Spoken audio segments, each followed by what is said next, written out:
নমস্কার বন্ধুরা, আপনাদের সবাইকে চলে আসলাম আরতি রান্নাঘরে নতুন এক রেসিপি নিয়ে।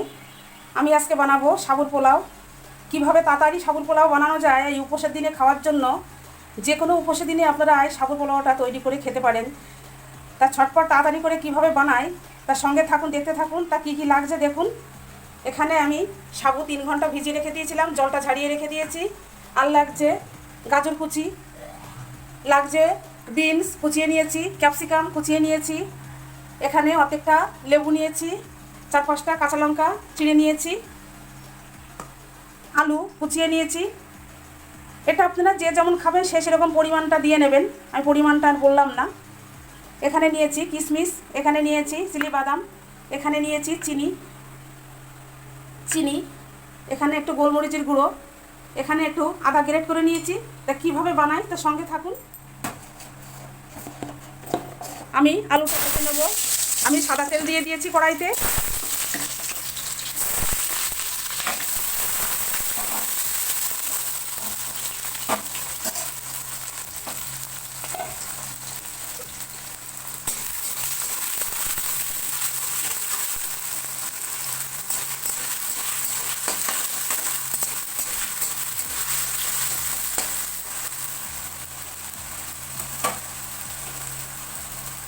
আলুটা একটু গলার জন্য আমি ঢেকে দেবো।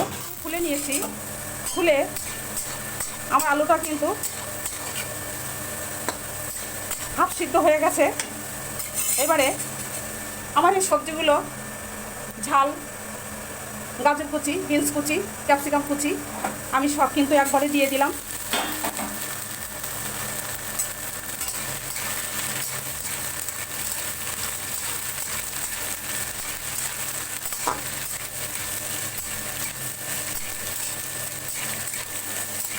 এই সবজিগুলো আপনারা যে যেমন খাবেন পরিমাণটা আপনাদের নিজের মনের মতন করে দেবেন। আমি একটু বেশি দিয়েছি। এই খাবারটা কিন্তু উপোসের দিনে খাওয়ার জন্য খুবই কিন্তু ভালো। কেউ চাইলে পুরো ঘি দিয়ে রান্না করতে পারেন। আমি একটু সন্দক লবণ দিয়ে দিলাম পরিমাণ মতন।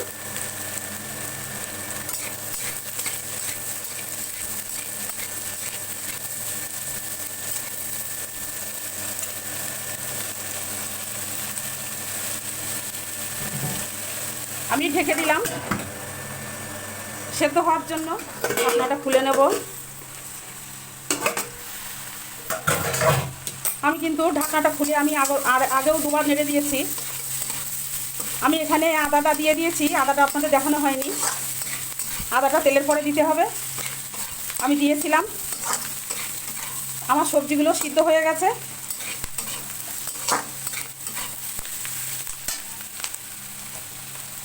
এখানে বাদাম কিশমিশ দিয়ে দিলাম।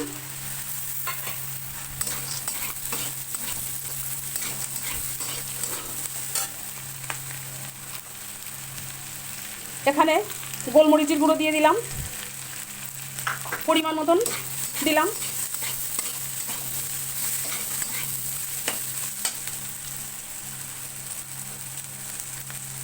এবারে লেবুর রসটা দিয়ে দিলাম।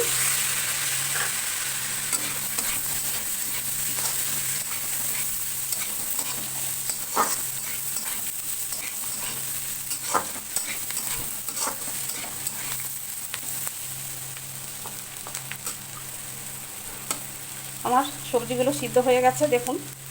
এই দেখুন।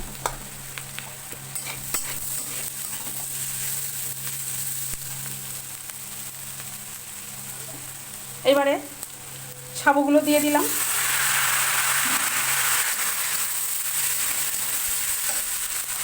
আমি একটু স্বাদ অনুসারে একটু চিনি দিয়ে দিলাম। মিষ্টিটা যে যেরকম খাবেন সে সেরকমই দেবেন।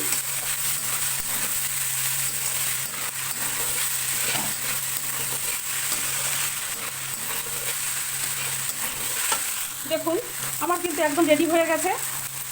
দেখুন খুব কিন্তু সুন্দর হয়েছে। এইভাবে তৈরি করে আপনারা উপোসের দিনে খাবেন। দেখুন কত সুন্দর হয়েছে। এইভাবে আপনারা তৈরি করে সাবুর পোলাও তৈরি করতে কিন্তু খুব তাড়াতাড়ি রান্না হয়ে যায়। সব কিছু গুছিয়ে নিয়ে একবারে বসতে পারলে খুব তাড়াতাড়ি রান্না হয়ে যায়। এইভাবে তৈরি করে খাবেন উপোসের দিনে। দেখুন কত সুন্দর হয়েছে। দেখুন খুব ঝরঝরে। দেখুন, এইভাবে সাবুর পোলাও তৈরি করে খাবেন। সাবস্ক্রাইব করবেন, কমেন্ট করবেন, সাবস্ক্রাইব করে দিয়ে আমার পাশে থাকবেন। আসছি নতুন কোনো রেসিপি নিয়ে, দেখতে থাকুন।